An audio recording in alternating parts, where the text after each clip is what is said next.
All right. Well, welcome everyone. Thank you for joining. We're going to get started and people can continue to filter in as they need.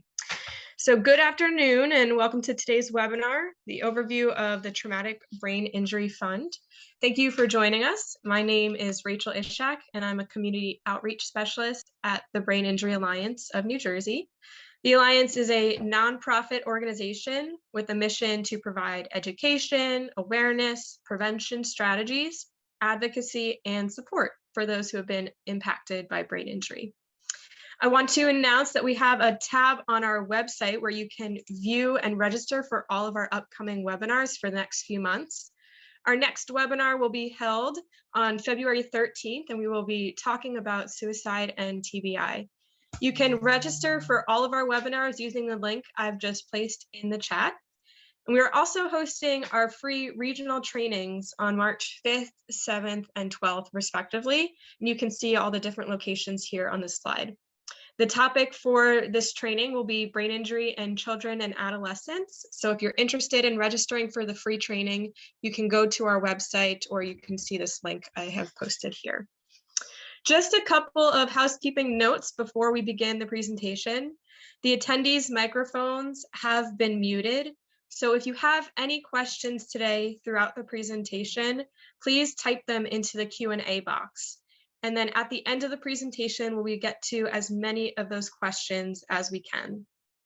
Today's webinar is being recorded, so you will be able to view it either on the BIANJ website later, or you will receive it in a follow-up email. At the end of the webinar, we will have a link for a post-webinar survey that will be in the chat. We value your feedback, so please complete the survey if possible. If you are looking to get a certificate of attendance, you must complete that survey. And once you complete it, your certificate will automatically be emailed to you. So our presenter for today is Susanna Combs. Susanna Combs is the Traumatic Brain Injury Fund Manager and is responsible for the day-to-day operations of this $4 million state-funded program. She holds a master's degree in administrative sciences from Fairleigh Dickinson University and has managed several programs within the New Jersey Division of Disability Services over the last 20 years, including the Disability Health and Wellness Program and the Personal Assistance Services Program. So with that, I am pleased to welcome Susanna. Hey, thanks, Rachel. Hello, everybody. Welcome.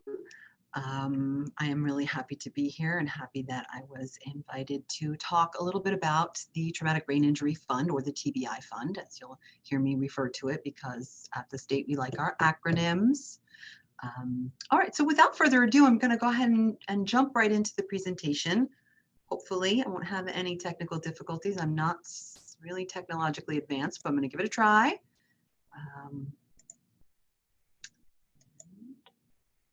Okay, it looks like you are able to see my slideshow, which Rachel told me is available if folks need a copy of it. Okay, so the New Jersey Traumatic Brain Injury Fund, we offer support and services for New Jersey residents who have experienced a traumatic brain injury. Okay, moving forward. Okay. Oops, sorry, just give me 1 second. Okay. Okay, so to get into the TBI Fund eligibility, you must have experienced a traumatic brain injury. We have a specific definition for traumatic brain injury that includes an individual that has an injury to the brain caused by a blow or jolt to the head, or a penetrating head injury / neurotrauma that disrupts the normal brain function where continued impairment can be demonstrated. That is important, this definition, because something called acquired brain injuries, such as congenital or degenerative disorders, birth trauma, stroke, aneurysm, etc., that is not considered an eligible brain injury. So I really wanted to point that out and stress that point. Of course, you have to be a New Jersey resident. you must not have liquid assets greater than $100,000. This, if you are married, this includes your spouse's assets. Assets do not include your primary house, your primary car, your retirement accounts.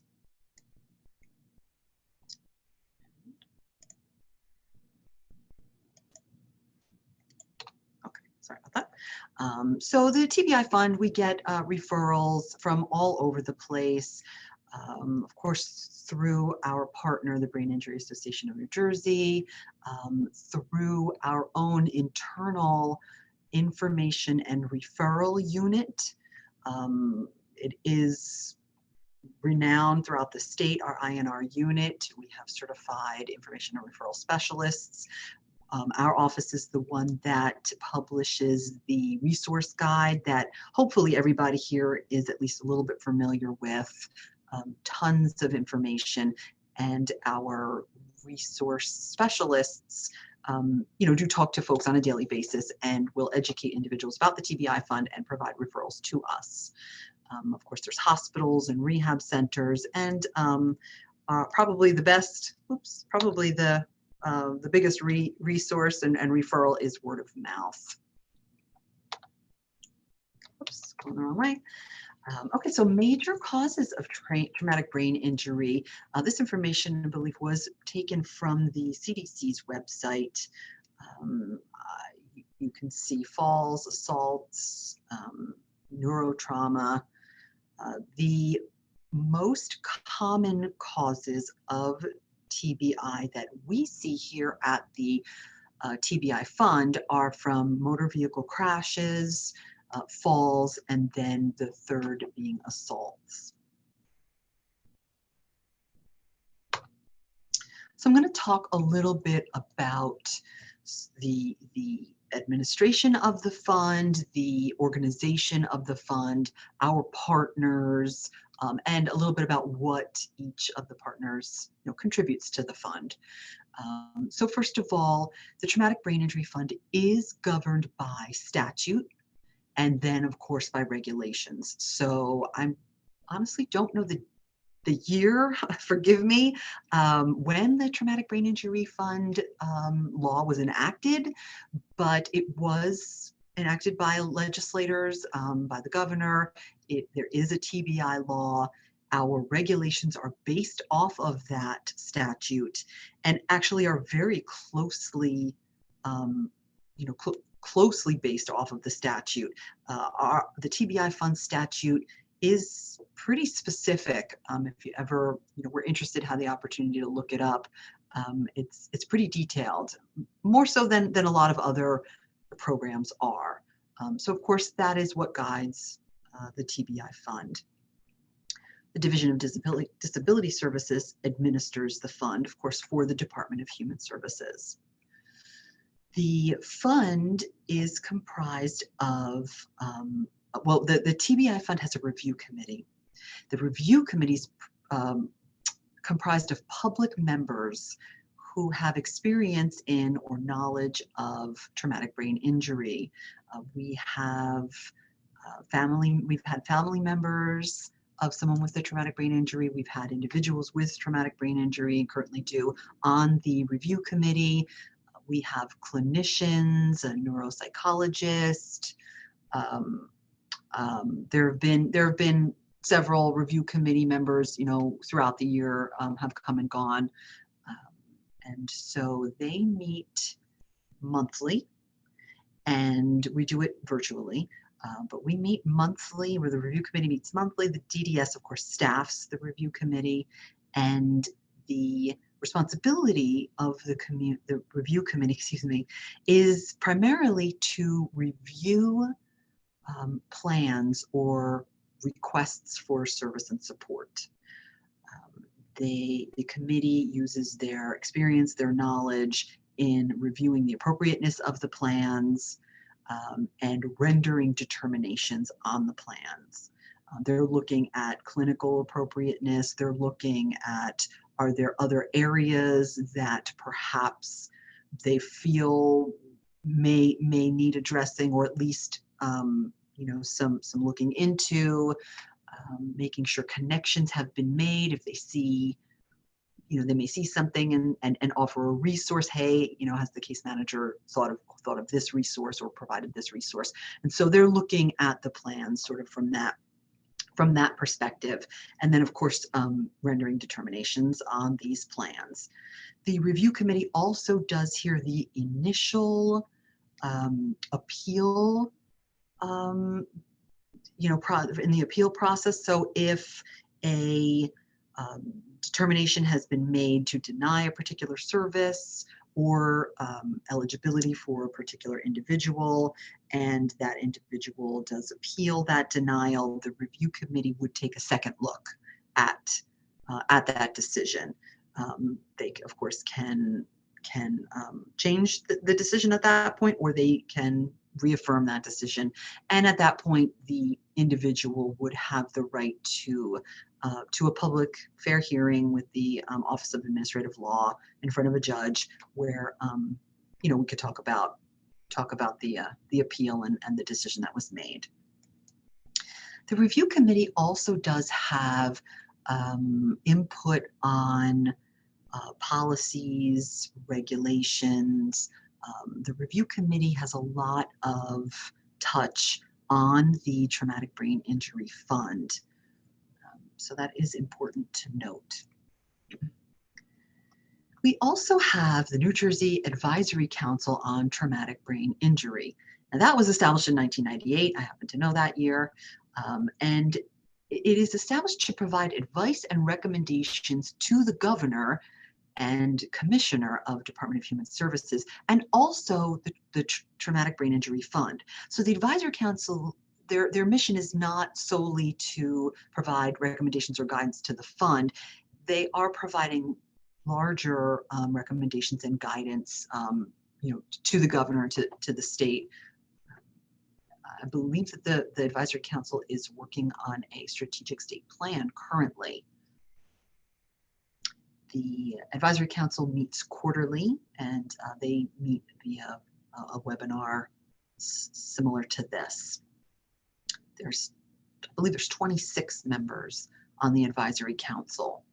Of course, the Brain Injury Association of New Jersey is one of our partners. They do provide education, some outreach, information on traumatic brain injury.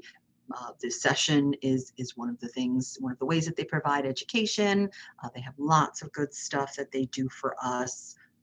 Rachel mentioned the upcoming trainings in March. So they're out there educating the community on the traumatic brain injury, on traumatic brain injuries, and also the fund.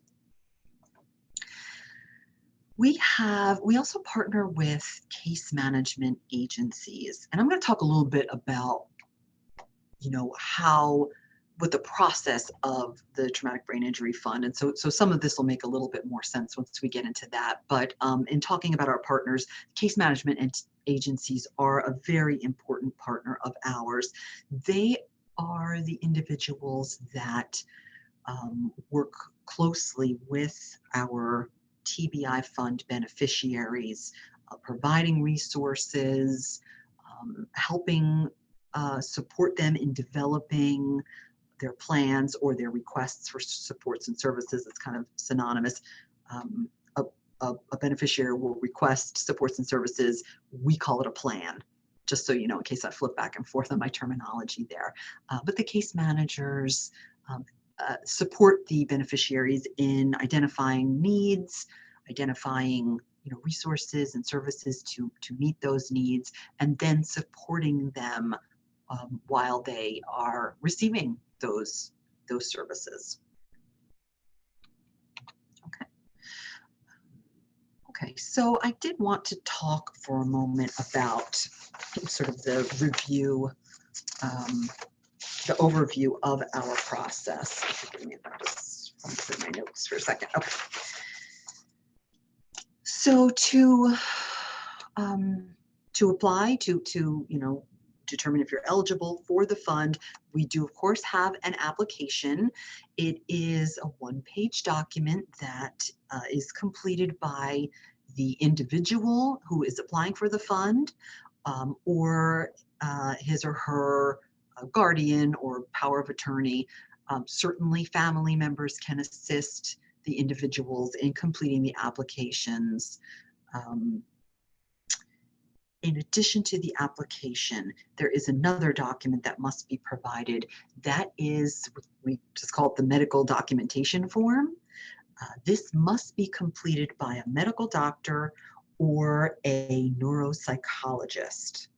The medical documentation form is where your doctor will confirm, in fact, that you have experienced a traumatic brain injury. It's a couple of pages long. It talks about any services that you may have had in the past, any services that your doctor feels is appropriate or would recommend, gives a little bit of history on the injury itself, and some of the symptoms or experiences that the person has, because of the traumatic brain injury. And so those documents would be submitted to the Division of Disability Services. They are available on our DDS website. An individual can call and get these documents mailed to them or emailed to them, however they would like to receive them. We've got lots of different ways that we can get those documents to folks. So then the individual completes the application. They have their doctor fill out the medical documentation form. They send it back to the Division of Disability Services. We do a review of those documents. Sometimes we reach out, back out to the individual and or their doctor because perhaps we don't have all the information or there's a piece missing from the application. We do require that the individual sign off on a HIPAA form so that we are allowed to reach out to your doctor. We do not want to discuss anything about an applicant without their permission. We also do provide assistance in completing the application. Not physical assistance. We don't have the capability of coming out or meeting with folks to physically complete the forms, but you can call our office. We do have staff that can answer questions, sort of go through over the form with you on the phone, and help you, and help you fill it out. Our staff is, like I said, is there for any questions at any time during this part of the process. So eligibility is now determined. The individual finds out the determination of their eligibility via a letter from the division. If the person is found ineligible, they certainly have the opportunity to appeal that. If they have information that pertains to the denial. If they are found eligible, the next step is that they are referred to a case manager.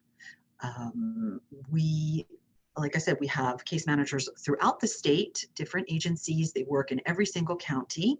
And so an individual will be referred to a case management agency based on their geographic location, and then from there assigned to a case manager, again, based on geographical location or the number of case managers that an agency have. We do have one agency that we work with that has one case manager. So if you're assigned to that agency, that's the case manager you work with. At that point, the case manager contacts the individual. They set up an in-person visit in the individual's home, and they go into depth talking about what the fund is, what it can do, the types of services that the fund that are allowable through the fund, their role in supporting the individual. We call them beneficiaries, and begin to talk about begin to assess what the beneficiary's needs are. A lot of time a beneficiary comes in and they know exactly what they're looking for, exactly what they need. That's great. The case manager will help them identify a vendor that can provide that service. We do have a list of authorized vendors for various types of services. Our case managers can also assist a vendor to become an authorized vendor. So if you're a beneficiary, you know you want life skills training, you know you want to work with this agency that's around the block from you, the case manager can call that vendor and talk to them about what the authorization process is, the onboarding process. It's not a heavy lift, but there are some things that the vendor has to do in order to be authorized. I want to say that the Traumatic Brain Injury Fund does not recommend any of these agencies. That is not what we do here. We're careful about the language that we use, right? We don't really approve these agencies, we authorize them. They have to meet certain criteria as set forth by the regulations. So if a vendor is providing counseling services, let's say, they have to provide the required credentialing that the regulation says. They have to show us their certificate. We have to take a look at it. If they meet that requirement, and then they're authorized. We don't do a ton of vetting on the vendors. I also want to say there is a process that we look at their rates. A vendor has the right to set their own rates. We do not set rates for vendors. However, we do authorize rates based on what we call usual and customary rates. So, for example, if you're a case management vendor and you come in and you're offering your your companion care services. I'm sorry. If you're coming in, you have companion care services and you're charging, I'm just going to make up a number, $300 an hour. We're going to look at that rate and we're going to look at the other companion care vendors that we have authorized.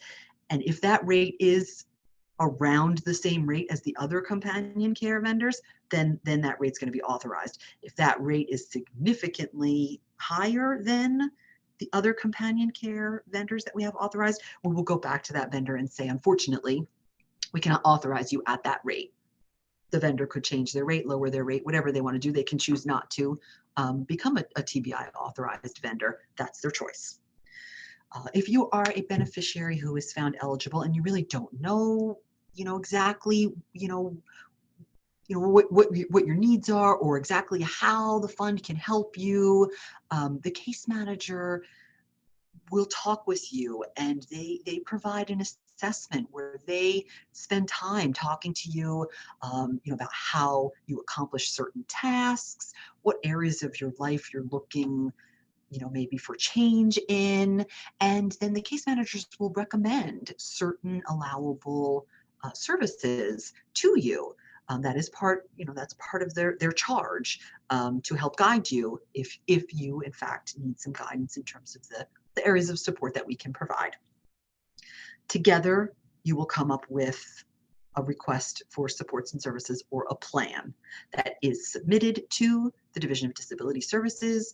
We check the plans, make sure they meet regulations, make sure the vendors are authorized, dot the I's, cross the T's, those kinds of things. We prep these plans for the review committee. As I mentioned, the review committee meets monthly, and on average, they are reviewing about 40 plans a month. I don't want to get too much into the nitty gritty. There are other documents that, of course, the beneficiary has to provide to the case manager to put these plans through. The case managers also do quarterly check-ins. So let's say you're approved, your plan's been approved. You're not on your own. The case manager will check in with you at least every 3 months to make sure your vendor's working, things are working for you, to see is there anything else that you need. Plans can change, plans can be amended, services can be changed at any time during your funding year. I neglected to mention that your funding, so your plan is approved, it's approved for 12 months. That's your funding year.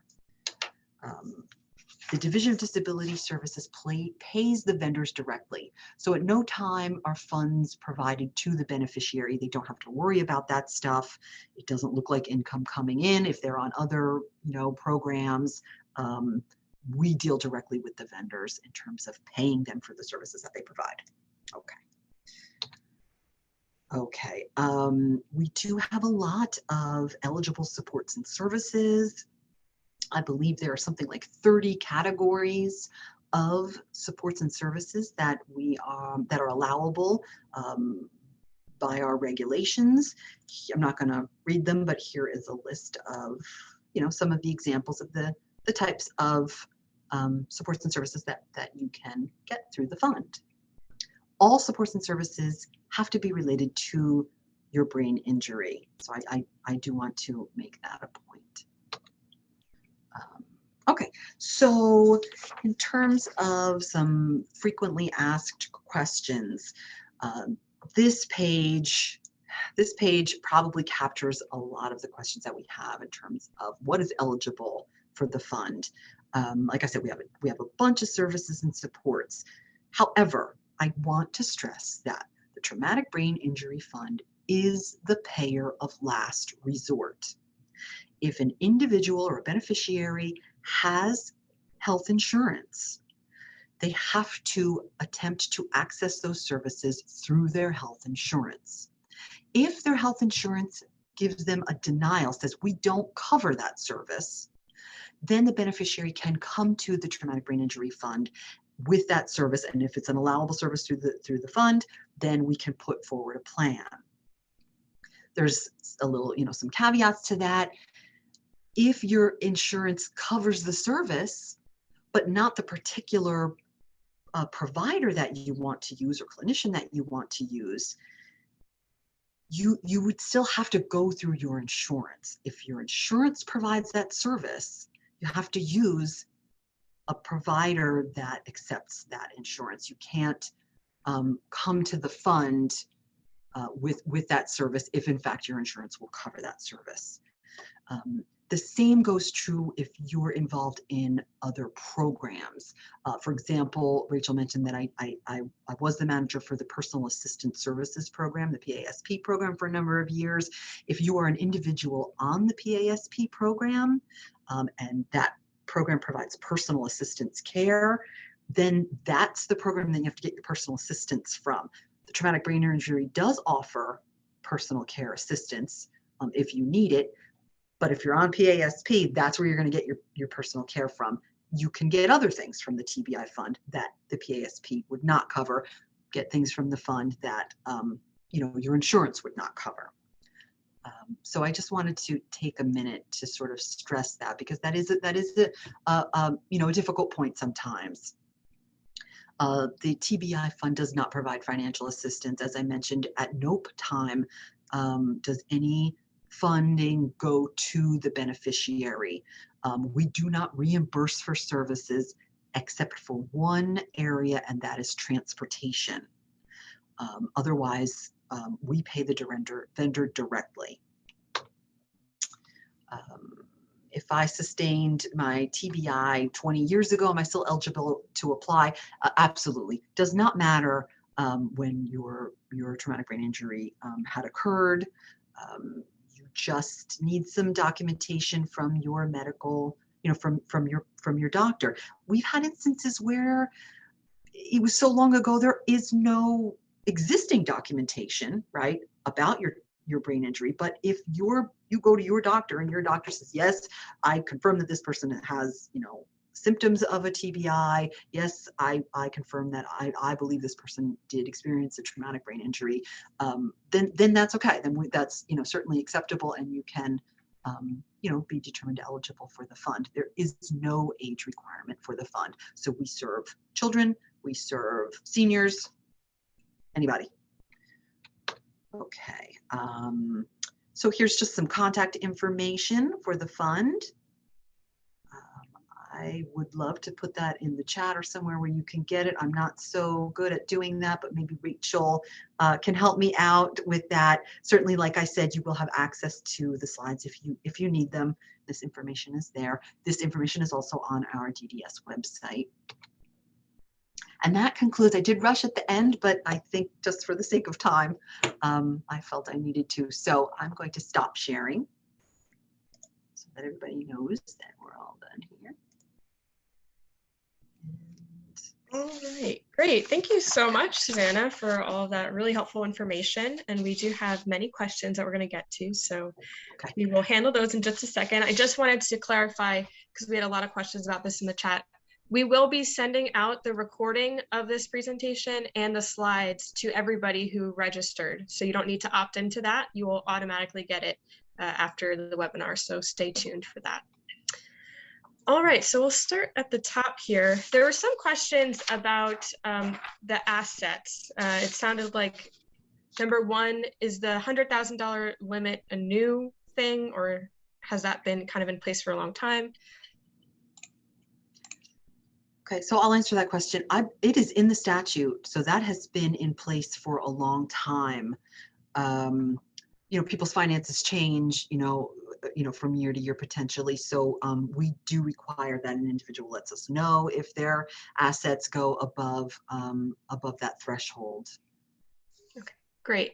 And a follow-up question on that, could you just define a little bit more again of what liquid assets are? There were some questions about would a special needs trust be included, or 401k, an IRA? Mm-hmm. And no, none of those things would be included. I like to think of liquid assets as cash on hand, or something that you could very quickly convert to cash without significant penalties. Great. There was a question of would somebody who experiences epilepsy not from an accident or injury qualify for the TBI fund? I would say probably not. It does have to be a traumatic brain injury, as I had read the definition. I don't like to make blanket determinations without seeing documentation, but probably not, unless the person has experienced the blow to the head or penetrating force. And then there was one question about if BIANJ or some of the SIL staff can help with the process. And I'll just answer that yes, if you have any questions about completing the application or about the process, you could call us at BIANJ as well, and we can assist with that. Okay, the next question. So are these services available all over the state, or, services being, the vendor services, and then also having a case manager? Does it matter where you're located? Yeah, so we do, I did mention we have case managers that are located in every single county. So it doesn't matter where you live, you will have access to a case manager and to the fund. In terms of services,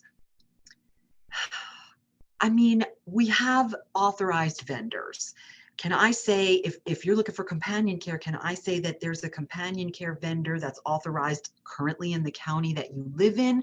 I don't know, but that doesn't mean that we can't onboard a companion care vendor in the county that you live in, or that you would be prohibited from accessing a companion care vendor who's located in another county. If they're willing to come and work with you, then there's no problem with that. Okay. And just kind of curious as a follow-up to that, if there's an agency that wanted to get onboarded, would that be initiated by them, or who could initiate that kind of process? So the case managers help us out a lot, because they're the ones that are really in contact with the vendors. They oftentimes start that onboarding process. They'll call the vendor, they'll say, hey, Susanna Combs mentioned that she'd love to work with you. Would you be interested in working with the TBI Fund? This is what it means. This is what you'd have to do. And they would provide that initial paperwork. We do have two documents that we require from our vendors. The vendors then submit that documentation to us, and then we kind of take it from there. Or they can call us directly. Certainly word of mouth. Somebody says, hey, my sweet mate here at the professional complex works with you. I think I can provide some good care. How do I get involved? And we could talk to them about that. Great. All right. Thank you for that. We have another question here. They were saying that when the person was first approved, they were told they were approved for life. Is that the case, or do they need to go through a reapplication or a renewal at a certain time? Okay, so currently you only have to complete the application and medical documentation once. I have to be honest, we are looking at just reaffirming eligibility criteria on an annual basis, but that would not include your medical documentation. We're not going to require you to get that done by your doctor. It would just be checking, do you still have less than $100,000 a year? Do you still live in New Jersey? Some of those real basic things. But circumstances change. Just so you may have been determined eligible, but if you move out of New Jersey, you're not still eligible for the fund. You would be determined to be ineligible. So I can't say that once you're in for life. You still have to meet the eligibility criteria.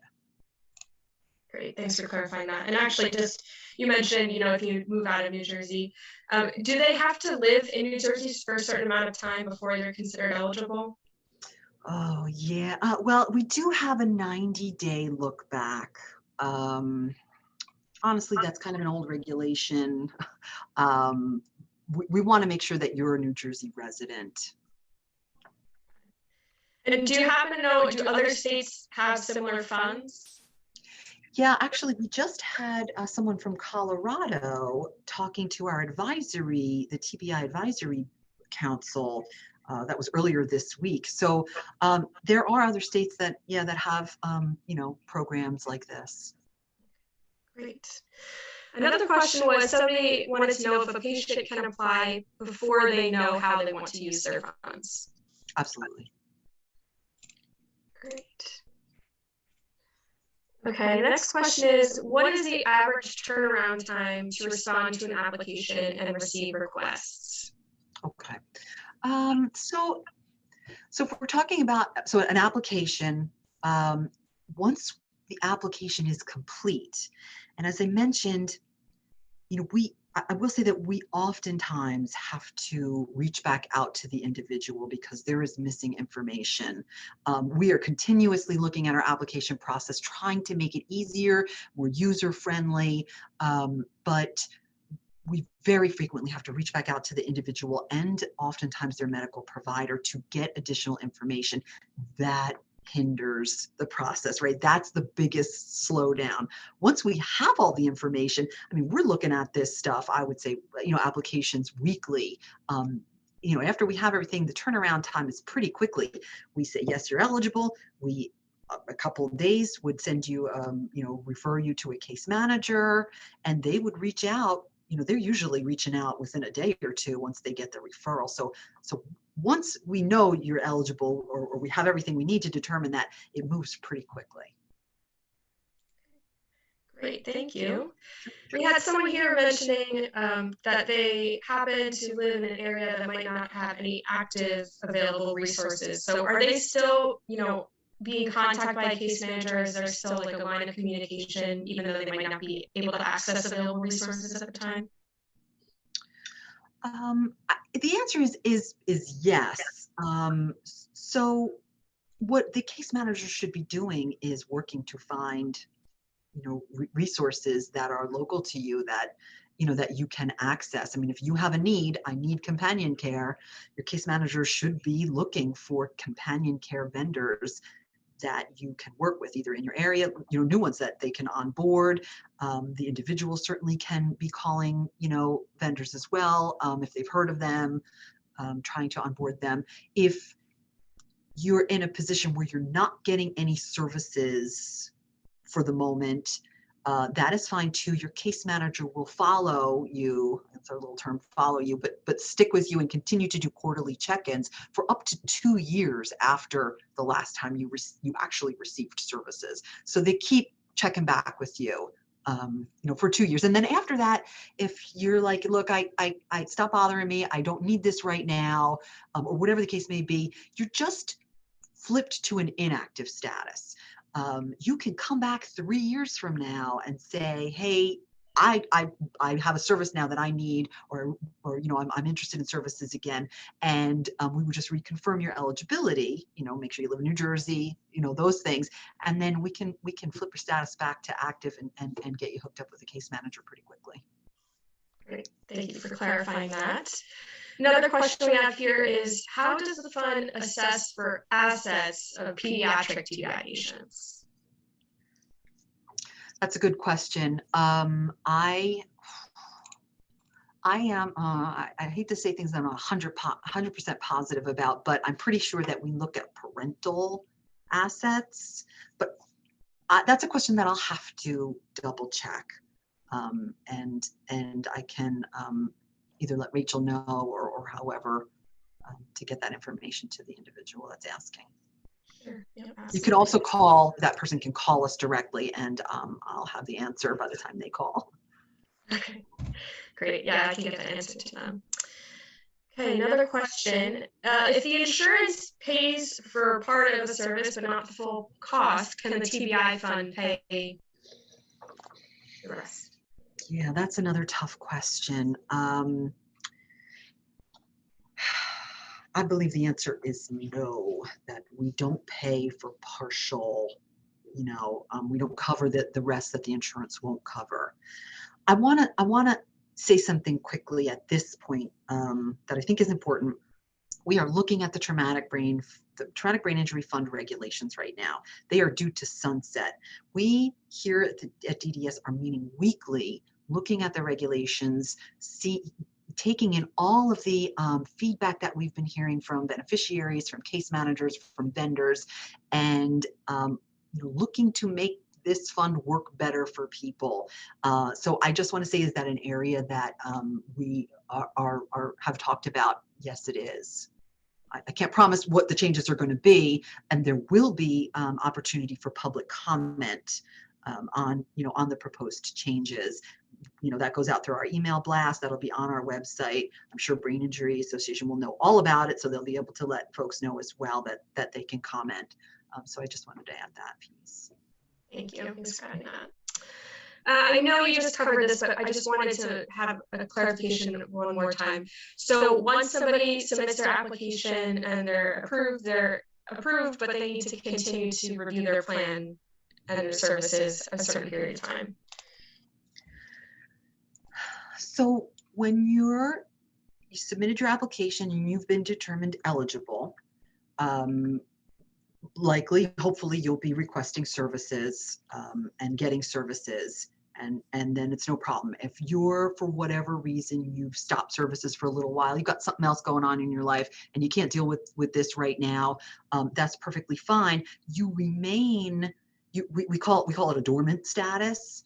So you're still on the fund, you're still connected to your case manager. That case manager will call you every 3 months to check in with you and say, hey, Susanna, I know you said to leave you be, you were busy with stuff, just checking in. Are you good? Do you want, is there anything you need? And they'll do that for up to 2 years. At that point, they'll stop calling you. But like I said, you can then call DDS, the Division of Disability Services, and like I said, we'll ask you a couple questions about your eligibility, make sure you're still eligible, and then you can pick up again from there. What I want to say is that if you're not getting services, the case manager is not going to call you, every 3 months in perpetuity, for forever. There does come a point where, we want that case manager to be able to maybe take on some more clients. You're not abandoned by any means. Like I said, you can call us up at any time and we can get you back on pretty quickly. But we're not going to check in with you for forever. I hope that clarifies that question. Yeah, thank you. There's a question about transportation services. Could you talk a little bit about, you mentioned that could be covered by the fund. How does that work and how is it covered? Yeah, so you would certainly work with your case manager, identify a vendor. Depends on what you're looking for the transportation for. We've had folks need transportation to medical appointments.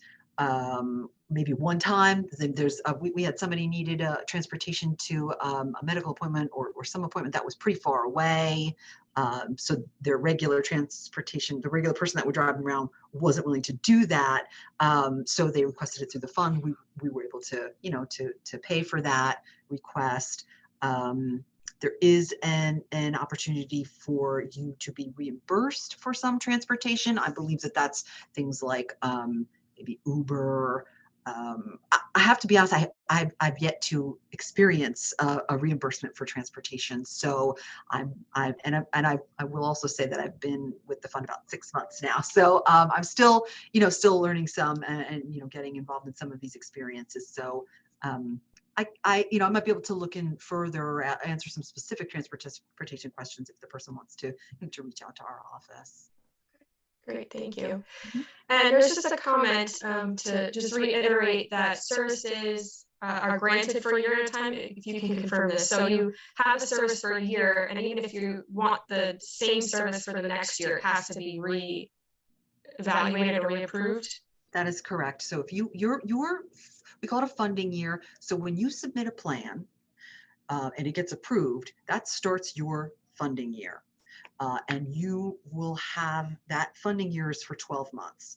Let's say you needed companion care, you wanted it once a week for 52 weeks, that would be in your plan. But at the end of that 52 weeks, really before that, you start that conversation with your case manager, so there's no gap if you don't want a gap. But you do have to request that service again. Again, the fund is payer of last resort, and it's based on the funding that we have. There is no guarantee. It's not a program. That's something that I do kind of want to talk for a second about. It's a fund where you can access funding to pay for services. It's not a guarantee of services, year after year. So, I hopefully that answers that question. Yeah, we actually had a question too. This kind of fits into what you're saying is, how is the fund funded? Could you talk a little bit about that? Yeah, actually, I skipped over that whole part in the beginning. Sorry about that. It is a surcharge of 50 cents off of every registration, every New Jersey car registration. That is how the traumatic brain injury fund is funded. And the other thing I neglected, I just jumped right over, a really important piece is that an individual, an eligible individual can have access to up to $15,000 annually for services. So you want companion care services for $3,000, maybe you need $1,000 of transportation. That's fine, whatever it is, you can't get more than $15,000 annually. There is an exception clause to that. I'm not going to get into it now, but you have to have exigent circumstances, lots of justification.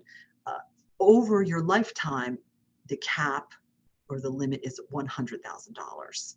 Those are both written in the statute. So that is not something that even through regulations we can change. And it sounds like a lot of money. I thought it was a lot of money when I first came on to the fund, but if you spend $15,000 a year, you've exhausted your lifetime cap in about 6 years. Yeah, thank you for clarifying that, because that was another question of how much you get annually. So just to reiterate, it's $15,000 annually and a lifetime maximum of $100,000? Yep. Okay, great. Somebody asked if they would be eligible to apply if they have a self-inflicted injury. As long as it is yeah, absolutely. As long as it meets the traumatic brain injury definition. Okay, great. Another question, could you explain what personal care or companion care services includes? Yeah, just really briefly. So companion care services is one that, we have quite a number of beneficiaries utilizing.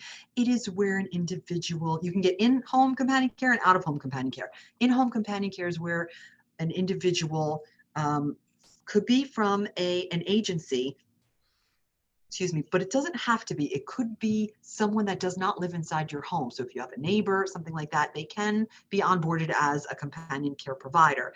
Most of the time it's an agency. The worker comes into your home. They would help you with prompting and reminding and making sure you're safe. If you're going to, you want to cook your own lunch, whatever it is, but there's some safety issues in terms of the stove, your companion can come in and supervise that activity. Also, the out-of-home companions can drive you places. So if you want to go to the grocery store and you're fairly independent and can go to the grocery store, but you need transportation there, and maybe you need a little supervision for whatever reasons, just to keep you on track, whatever it might be, your companion can drive you there and assist you with that activity. Personal care is hands-on, care of activities of daily living, if you need assistance with bathing, toileting, dressing, those kinds of things. Great, thank you. Will the case manager help with finding work for somebody who has TBI? No, not really. The case manager, of course, their primary focus are the services that are allowable through the fund. However, they do have a duty to attempt to connect people with other resources in their community if they have a need that they've identified that the Traumatic Brain Injury Fund can't cover. So I would like to believe that my case managers are offering resources in terms of jobs, training, DVR, websites maybe, but it's not something that you could get funded through the fund. I'll make a little plug for us here as well. Part of what we do at the Brain Injury Alliance in New Jersey is we have a care management and resource referral program. So that's something that you can look into as well, get connected with. We try to provide different resources available in the community to help with whatever goals that you might have. So feel free to look into us, contact us, we might be able to assist. Okay, what if somebody already has an insurance case manager, such as through the MLTSS program? Does that conflict? No, there's no conflict there. What we would like to see is that a HIPAA release is signed by the individual so that your TBI fund case manager might be able to contact your MLTSS, case manager in case there's services that, one feels the other program could provide to you, or some sort of, complementary services, wraparound, whatever. Just it's helpful and would be beneficial that they could communicate with each other. Okay, great. Can somebody choose their case manager? No, because of the geographic area that our case management agencies work in, and also because of their current, number of beneficiaries that they're providing services to, we typically will, do the referral to the agency, and then the agency, has the authority to make the assignment. That being said, if somebody leaves the fund for a while, comes back and says, I really liked working with Suzanne. Is there any way I can work with her again? We certainly will, entertain those considerations. If it's possible, we would have no problem making that linkage. It's just not always possible. Okay. And can you talk a little bit about what kind of training the case managers have, or what kind of degrees and the kind of supervision that they receive? Yeah, so we have in our regulations what's required of the case managers. They have supervisors at their organizations that oversee their work. They contract with us, though, so they are not. Most of them are not employees here within the division, although we do have 2 in-house case managers. That's kind of a recent thing. They have access to and are in constant contact with Traumatic Brain Injury Fund support staff, and myself if needed. Great. How would somebody prove their New Jersey residency? Yeah, there's certainly a number of ways. Valid ID, documentation. Let's say you get a Social Security letter or some other document from the government. Unfortunately, I don't have the list in front of me, but there are quite a few ways. We're pretty flexible with that stuff. Okay, great. And could somebody be able to access, or is there somewhere that a list is provided of the agencies that are authorized? No. And I think you mean the vendors. Yes, and the answer is no, we don't have that. Again, we have to be careful because we don't recommend vendors, right? So, as the state, we're not going to put out a list that says, hey, these are the vendors that you could use. you'd work with your case manager. Your case manager has, has access or can ask us, about vendors in a particular area, providing a particular service. We can give them that information, but we don't have it, publicly anywhere. Thank you. You might not have an answer to this question, but are you aware of any kind of scholarships or grants that might be available for a child, or a person with TBI for college? I'm not. Your case, if you're a person on the fund, your case manager may have some, some information. I also want to make another plug for our information and referral specialists. They are super knowledgeable about all kinds of stuff throughout the state, county specific, state specific, federal programs. So I always recommend giving them a call. Okay, great. Thank you. Just want to take a moment to say that we put in our chat the evaluation link. So if you do need to hop off, if you need your certificate, please fill out that link that you have available to you now. We're going to keep going with some of these questions since we have quite a few still left. Okay, next question is, how can somebody get a list of the services that were provided to them through the fund over the years?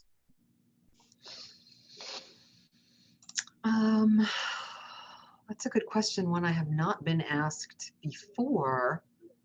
I guess I would go through the case manager. If you've been on the fund for years and you've been working with the same case manager, they should have some documentation on that.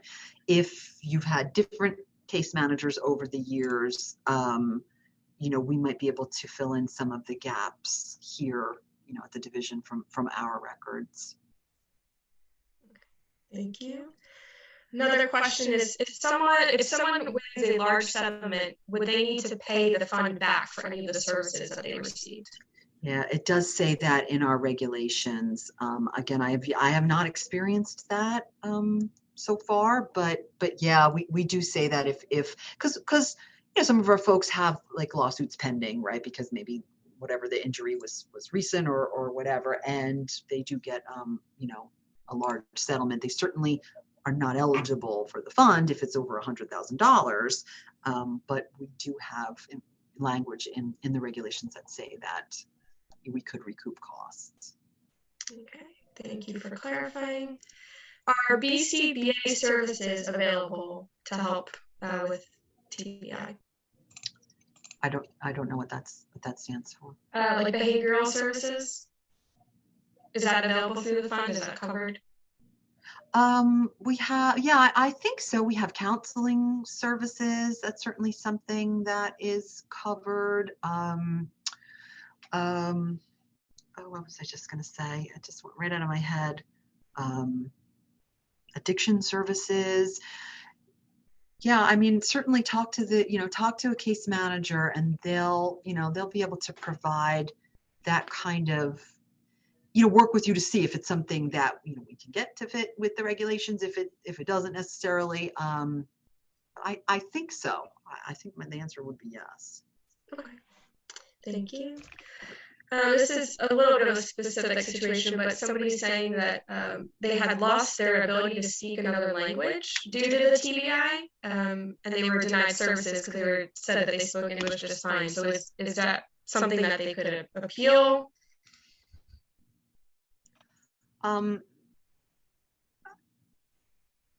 Yes, I'd have to see what I'd have to know the particulars in that instance. I can't imagine we would deny someone eligibility based on the language that they speak. So if they want to give the office a call, we can certainly dive into that a little further. Okay. Does the fund cover access link transportation? Yes. Okay, great. Would trauma to the brain resulting from neurosurgery that resulted in TBI symptoms possibly qualify? Depends on what the medical documentation says. Okay. If somebody has a question about whether their diagnosis would qualify, could they call, or what's like the process they would go through for that? Absolutely. Yeah, absolutely. They can call, our main number. We have several staff here at the office that, you know, if they're not already a beneficiary, you know, that can talk to them about this. So can we put the, if you have the phone number, could you put it in the chat? Is that possible for people to access? Oh boy, all right. Let's get a lot. If you need the phone number, I can put it in the chat. I just don't know the phone number. So. Yeah, no, I got it. Okay. Thank you. Yep. Okay. So she'll put that number in the chat for you to write down. And it should also be available in the slides that we send out later. At the end, you can see some contact information there as well. Okay. Hopefully I got it there. Thank you. Perfect. Yeah, sure. Is there a cap on how long somebody can receive a certain type of service? Yes. So the regulations do have a limit on a number of services, a time limit. The services that fall into that category are certainly allowable for 12 months. With clinical justification, the beneficiary can get another 12 months of eligibility for that service, but beyond 24 months, no, they won't be eligible anymore for that service. Hopefully, though, you know, in those instances, case managers are working with individuals trying to identify other resources, potentially titrating down. You know, I know a lot of times we'll have, you know, somebody will go for cognitive therapy, and after a while, they sort of move to life skills training. But that's something that conversations that case managers will have. Okay, great. Mm-hmm. Another question is, if somebody wanted to go about trying to change some of the stuff that's written in the legislative statutes or whatever, how can somebody go about raising those issues? Okay, so as I mentioned earlier, you know, our regulations are like almost verbatim. They're really closely linked with the statute. And in order to change a statute or a law, you need a legislator, right, to do something like that. So you can certainly contact a legislator. There may also be, you know, disability groups in your community that, you know, are looking at changing some you know, disability related programs or laws. Those are certainly ways of doing it. Like I said, we are looking at the regulations currently. We will put proposed changes on the DDS website, and the public can comment, and the division has to respond to those comments. It's not just that we read it and, oh, okay, you know, we have to say why wouldn't we do something like this? So we really are deliberative about those comments. And then finally, you know, talk to your, if you're a current beneficiary, talk to your case manager.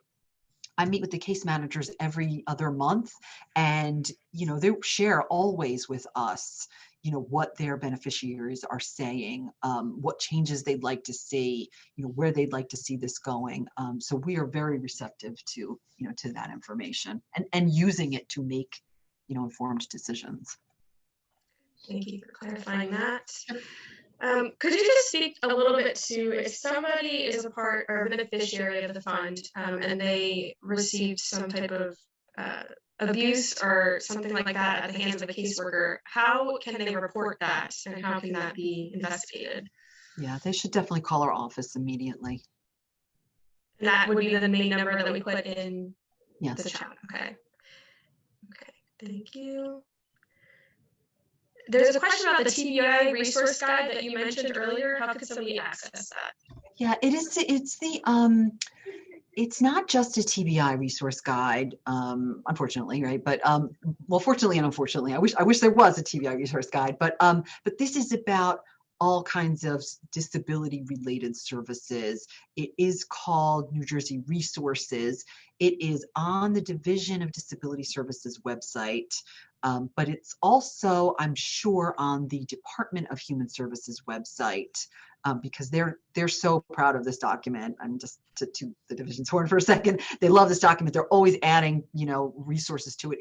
It's hundreds. If you got a physical copy, it's hundreds of pages long. It's available online though, which makes it a lot easier to search. So we usually have physical copies here that we can mail to individuals. Although the spring things get light because we usually do a big reordering in late spring. So I'm not sure how many copies we have currently, but that's another way to possibly, to get a copy, you can call the office. Okay, great. Just returning to the idea of the reimbursement, somebody was mentioning that they've had a lot of former clients not apply because they were afraid of having to pay back the fund. Is this a common occurrence? Like I said, I've been here with the fund about 6 months, and I'm unaware of anyone repaying anything. I really can't.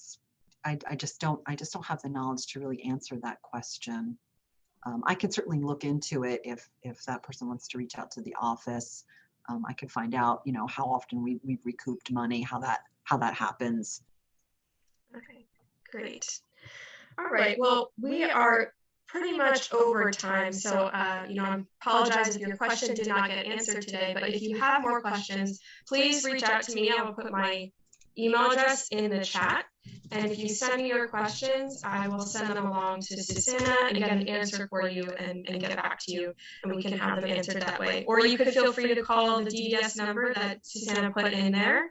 I can put it again in the chat so it's easily accessible, but feel free to call directly there as well. I just want to really thank you for your time, Susanna. It was so helpful having you provide all this information and answer all these questions for us. So we appreciate you taking the time today. And just one last reminder to complete that survey for us. We really appreciate all your feedback and really take it into account. So please complete that. And we hope to see you at our next webinar. So this concludes today's webinar. Thanks for joining.